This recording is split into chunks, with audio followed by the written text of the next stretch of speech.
अचे वाह हे अचो तुंहिंजो सामान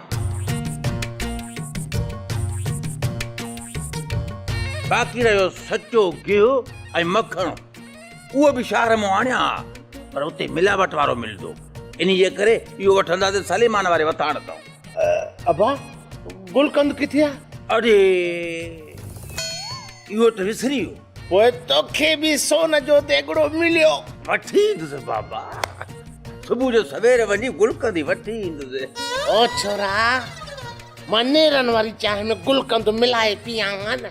सदाई देगड़ी वाघारे चांहि पीती थी हाणे वरी गुलकंद वारी चांहि पीए शामा तू मूंखे आई छा?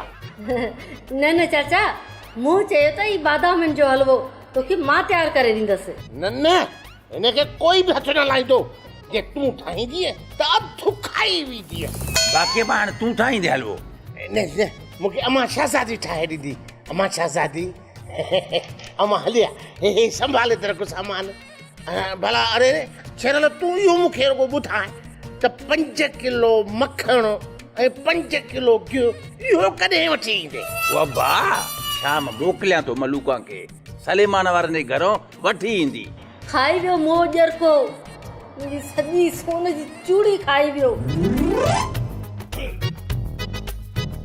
नाराज़ न थी मलूका इजो सोन जो देगड़ो निकितो सभ खां पहिरियां तुंहिंजा सभु सोना ज़ेवर ठाराईंदो ॿी ॻाल्हि ॿुधाए अॼु कारनि वारे दुकान ते बि वियो मां गाड़ी कार जो ऑर्डर ॾेई आयो आहियां नूर भटारे जो कसम मूंखे चई ॾींहं ॿिनि में तोखे गाड़ी कार घुराए पोइ अॼु राति ई बादामनि जो हलवो तयारु करे न मुंहिं जो ढिढ में थी हणा त दिमाग़ कमु करेसि जीअं सोन जे देगड़ी जो ॾस ॾे। इहो कमु हाणे बसि जल्द कबो 2-3 ॾींहं आहिनि बाक़ी इंशाअल्लाह पोइ असां लखपति थी वेंदासीं। बाबा जे चवण ते गुलू खां अजायो पंहिंजी बेइज्जती कराए आयुसि। अची वियो मीरज़ादी अची वियो खोटाईअ जो समूरो सामान अची वियो। सुभाणे राति ताईं जेकॾहिं हिन पोड़े देगड़े जो ॾसु न ॾिनो न त इन ई सामान सां संदसि कपर खोटींदासीं। ॾींदो ॾसु मीरज़ादी बाबो ॾसु ॾींदो जॾहिं देगड़ो असांजे तरफ़ आहे त पोइ बाबो ॾसु ॾींदो 2-3 रातियूं रिझाए बाबे खे ॾसु पुछी वठंदासीं। ॾसु ॾींदो पर हाणे घर में खाइण जे लाइ का बि शइ कान्हे का अटो बि ख़तमु थी वियो। पोइ मोकिलियूं था रहीम खे कंहिं कम ते सुभाणे। बाबा मूंखे कमु किथां मिलंदो? उहो त आज कॾहिं ॿियो कमु न मिलई न त मज़ूरीअ ते वञी तगारी खणजांइ। तगारी मूंखां कान खणबी बाबा।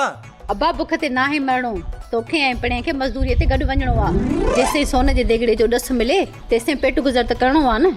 मां सुभाणे खां ई कम जी ताड़ कयां थो पोइ ॿई गॾिजी 2-3 तारीख़ूं हणंदासीं जेसिताईं देगड़ो सोन जो मिले पोइ असां लखपति थी वेंदासीं।